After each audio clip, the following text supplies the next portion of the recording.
శ్రీమాత్రే నమ. జయ గురు దత్తాత్రేయ నమ.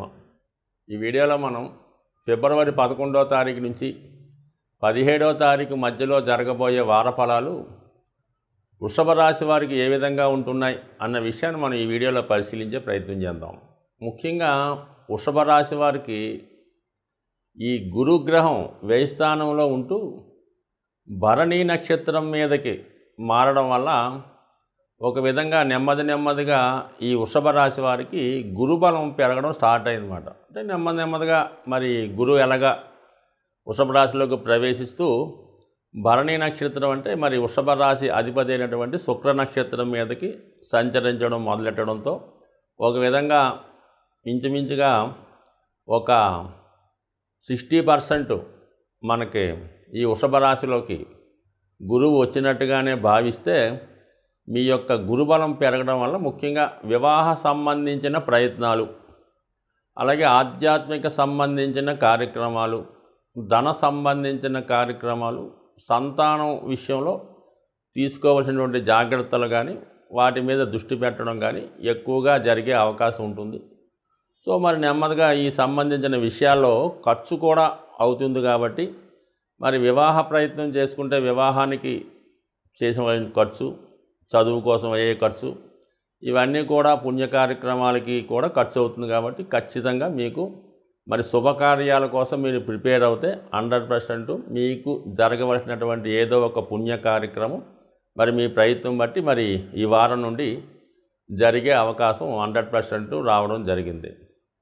ఇక మీకు మరి 13వ తారీఖు వరకు కూడా రవి భగవానుడు భాగ్యస్థానంలో ఉంటూ 13వ తారీఖు నుంచి దశమ స్థానంలోకి మారడం జరిగింది. అంటే రవి దశమ స్థానంలో దిగ్బలం పొందుతాడు.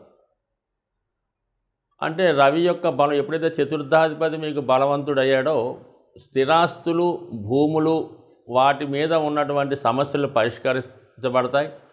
అవి మీదకు అనుకూలంగా మీకు అవి మీ కంట్రోల్లోకి రావడం జరుగుతూ ఉంటుంది. అంటే వాటి మీద మీరు ఆధిపత్యం వహించి ఒక గృహ నిర్మాణం చేసుకున్న, ఒక ఆస్తిని మీరు స్వాధీనపరుచుకున్న, దాని మీద వచ్చే ఆదాయాన్ని అనుభవించే అవకాశం ఖచ్చితంగా ఉంటుంది. మరి దశమ స్థానంలో రవి రావడం వల్ల ఇది ఉద్యోగస్తులకి చాలా అనుకూలంగా ఉంటుంది.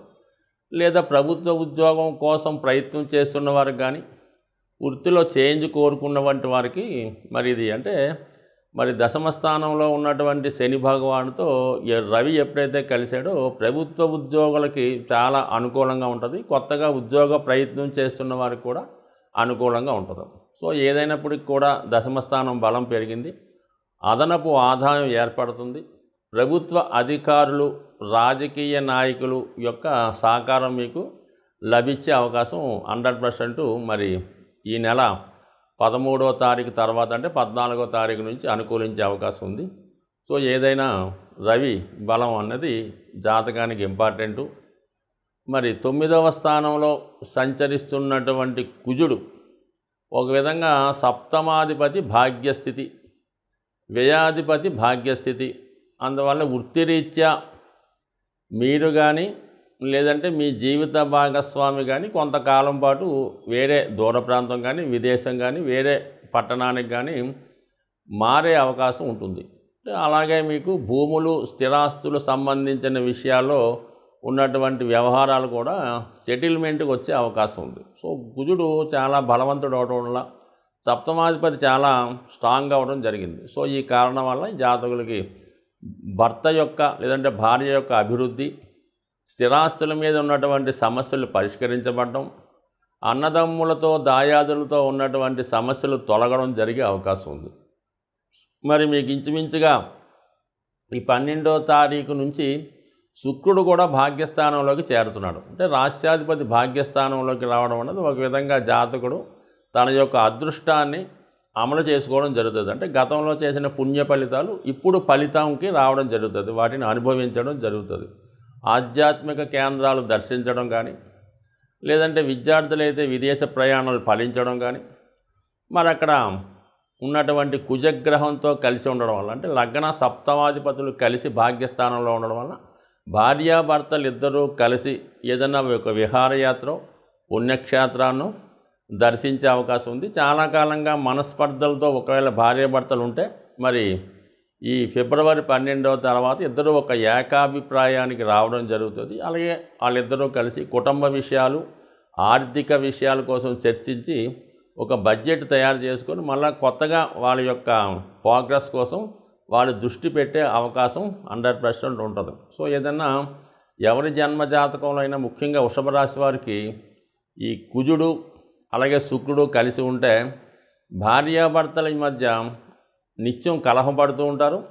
అలాగే అప్పుడే కలిసిపోతుంటారు, అప్పుడే కొట్టుకుంటారు. అంటే అతివృష్టి అనావృష్టిలాగా ఉంటుంది. కాబట్టి వాళ్ళిద్దరూ కొట్టుకున్నంత మాత్రాన విడిపోయారని సంబరపడక్కర్లేదు, వాళ్ళిద్దరూ కలిసి ఉన్నంత మాత్రాన జీవితాంతం ఇలాగ ఉంటారని కూడా సంబరపడక్కర్లేదు. మరి అటువంటి స్థితి ఇప్పుడు ఈ కుజ శుక్రులు మరి ఈ ఫిబ్రవరి 12వ తారీఖు తర్వాత భాగ్యస్థానంలో కలిసి ఉండడం వల్ల కంపల్సరిగా ఎడబాటుగా ఉన్నటువంటి భార్యాభర్తలు ఒక చోటకి రావడం జరిగే అవకాశం ఉంది. సో ఏదైనా ఈ రాశివారు మరి ధనాన్ని ఖర్చు చేయడంలో కొద్దిగా అదుపులో పెట్టుకోవడం మంచిది. దాని కొరకు ఈ జాతకులు లక్ష్మీ అనుగ్రహం కోసం మరి లక్ష్మీ అష్టోత్తర పారాయణని చేయడం వల్ల 100% శుభ ఫలితం వచ్చే అవకాశం ఉంది. ఈ వారంలో అంటే మనకి ఫిబ్రవరి 11 నుంచి 17వ తారీఖు మధ్యలో ఒక అద్భుతమైనటువంటి సూర్యభగవానుడికి సంబంధించినటువంటి పుణ్యతిథి రాబోతుంది. అదే రథసప్తమి. అంటే సూర్యభగవానుడు తన యొక్క దిశని మార్చుకొని ఇక్కడ నుంచి మీకు చలి తగ్గిపోయి హీట్ పెరగడం జరుగుతూ ఉంటుంది అన్నమాట. అంటే సూర్యుడు అక్కడ నుంచి నెమ్మదిగా బలవంతుడు అవుతూ ఉంటాడు. సో ఈ విధంగా 16వ తారీఖు ఫిబ్రవరి నెలలో వచ్చే రథసప్తమి కంపల్సరిగా సూర్యగ్రహ అనుగ్రహం కోసం ముఖ్యంగా సింహరాశి వారు, మకర కుంభరాశులు అలాగే అన్ని రాశుల వారు కూడా సూర్యుని ఆరాధించడం వల్ల సూర్యుని యొక్క అనుగ్రహంతో మిగతా గ్రహాలు కూడా అనుగ్రహించి సరైనటువంటి ఫలితాన్ని ఇవ్వడం జరుగుతుంది. మీరు సూర్యుడిని ఆరాధించకుండా ఇతర గ్రహాలని అనుగ్రహం కోసం ఎంత ఆరాధించినా శూన్య ఫలితం మాత్రం రావడం జరుగుతుంది. అందుకని ముందుగా మీరు మరి ఈ కంపల్సరీగా ఈ రాశులు ఎవరైతే ఇబ్బందులు పడుతున్నారో, ఎవరైతే ఆనందంగా ఉన్నారో అందరూ కూడా ఈ రథసప్తమి రోజు విధి విధానంగా సూర్యోదయ టైంలో మరి సూర్యభగవాన్ని సాంప్రదాయబద్ధంగా పూజించి పాయసాన్ని నైవేద్యంగా పెట్టవలసి ఉంటుంది. అంటే పరమాన్నాన్ని తయారు చేసి అది మీరు సూర్యునికి నైవేద్యంగా సమర్పించి మీ కుటుంబ సభ్యులు తినడం వల్ల మీకు ఆరోగ్యం, ఐశ్వర్యం కూడా కలిగే అవకాశం ఉంది. సో ఏదైనా ఈ రాశి వారు చేసుకోండి. అలాగే మరి ఇక్కడ నుంచి కొన్ని రాశుల వారికి చాలా మంచి ఫలితం రావడం జరుగుతూ ఉంటుంది. రవి ప్రతి సంక్రమణానికి మారుతూ ఉంటాడు. మరి ఈ నెల 14వ తారీఖు అంటే 13వ తారీఖు సాయంకాలం 7:14 కుంభరాశిలో సంక్రమణం జరుగుతూ ఉంటుంది. వీలైతే ఆ రోజు కూడా సంక్రమణం రోజు అంటే మరి 14వ తారీఖున విధి విధానంగా ఉపవాసం ఉండి మరి ఆ రోజు నియమంగా ఉపవాసం ఉండడం వల్ల కూడా రవిగ్రహం యొక్క అనుగ్రహానికి పాత్రులయ్యే అవకాశం ఉంది. ఎవరికైతే ఐశ్వర్యం కావాలో, ఎవరికైతే ఆరోగ్యం కావాలో, ఎవరికైతే రాజకీయ పదవి, ప్రభుత్వ ఉద్యోగం కావాలో కంపల్సరీగా వాళ్ళు సూర్యుడిని ఆరాధించడం వల్ల అతి శక్తివంతులై ఎవరి సహాయం లేకుండా మీకు మీరే సాధించుకునే శక్తి సూర్యుని యొక్క అనుగ్రహంతో లభించే అవకాశం ఉంది. అది సింపుల్గా మరి మీరు ప్రతిరోజు సూర్యాష్టకం కానీ, ఆదిత్య హృదయం కానీ, కేవలం ఓం సూర్యాయ నమః అన్న చిన్న మంత్రాన్ని చదువుకున్నా అంటే మనం ఏదైనా భక్తి, శ్రద్ధ, ఇంట్రెస్ట్ తప్ప గంటసేపు మంత్రాలు చదివినా పెద్ద ఉపయోగం ఉండదు.